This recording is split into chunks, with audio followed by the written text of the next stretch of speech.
दुखद घटना है। राज्य के मुखिया आदरणीय नीतीश कुमार जी के मंत्रिपरिषद का सदस्य होने के नाते सरकार और हम सभी लोग की मर्माहत और दुखी परिवार के साथ में खड़े हैं। इस पर राजनीति करने का किसी को गुंजाइश नहीं है।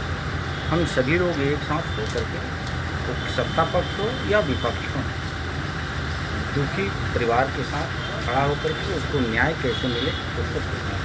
नेता प्रतिपक्ष तेजस्वी यादव ये बार बार आरोप लगा रहे हैं कि सत्ता जिनके हाथ में है उनके संरक्षण में हो रहा है।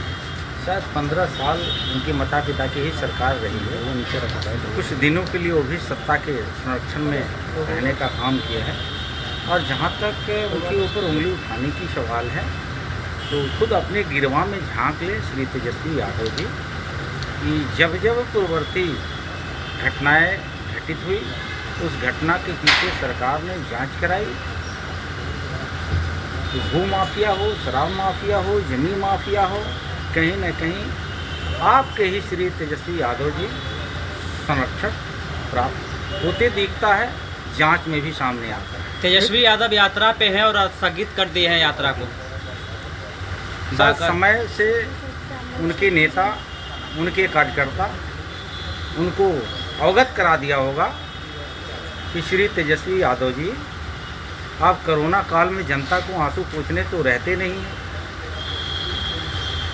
पूरे बिहार में बाढ़ के आपदा में आप दुबई बैठ करके आनंद ले रहे थे और जब उस दुख के घड़ी से सुशासन की नेता नीतीश कुमार जी बाहर निकाल देते हैं तो आप घड़ियाली आंसू पोंछने के लिए बिहार की जनता को गुमराह करने के लिए निकलने के सपना देखने लगते हैं।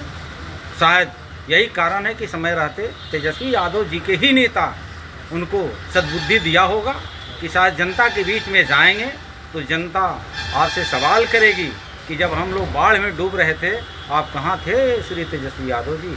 शायद इसलिए उन्होंने अपने यात्रा को रद्द किया होगा। मृतक परिवार को सरकार की तरफ से सहायता राशि मिलेगी? ये सरकार समयबद्ध तरीके से कानूनन जो अधिकार हक बनता है मृतक परिवार को मिलता है।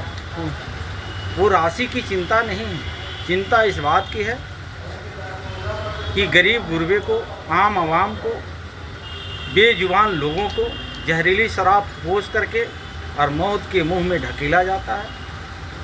उनके घरों तक कानून पहुंचेगी और जहां उनका जगह है तो सरकार और कानून वहां पहुंचाएगी। आरजेडी विधायक से सर 25 लाख की भुगतान मतलब रंगदारी के रूप में अज्ञात नंबर से फोन जाकर धमकी देकर मांगा जाता है। उनकी आदतन रही है, वो सरकार में यही होते रहा है। ये उनके लिए कोई बहुत बड़ी बात नहीं है। महागठबंधन के नेताओं का यही करतूत रही है। उनके नेताओं से पूछेंगे तो उसका वो जवाब देंगे। शायद उनके घरों में यही कल्चर रहा है, यही उनकी सुविधाजनक रही है, उनके घर परिवार का यही रीति रिवाज रहा है। तो ये क्या लेन देन वो लोग करते हैं शायद उनके घर का विषय। बिहार में सर शराब बिक रहा है, जहरीली शराब, और इससे जो मौत है इसमें दोषी किसको मानते हैं? हमने पहले भी बताया है कि जहरीली शराब बंदी के लिए बिहार की तमाम पार्टियां एकजुट होकर के सरकार को समर्थन दिया था और उससे आम आवाम को, अनुसूचित जाति को, जनजाति को, अति पिछड़ा को, कमज़ोर वर्ग के लोगों को काफ़ी राहत मिली थी।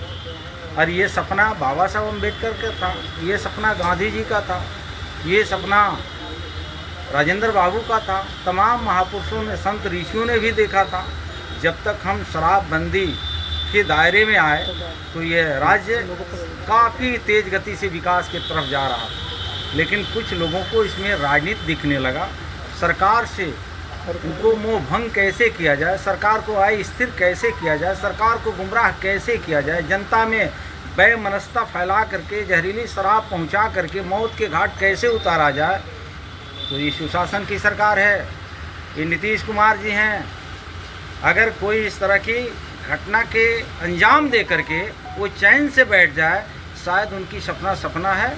कानून उनके घर तक जाती है और जहां उनका जगह होता है सरकार वहां पहुंचाती है। ये नीतीश कुमार की सरकार में बड़ा व्यक्ति क्यों ना हो, सफेद पोश का संरक्षण क्यों ना प्राप्त हो, वर्दीधारी का संरक्षण क्यों ना प्राप्त हो, ये सरकार में कोई बचता नहीं। लेकिन दोषी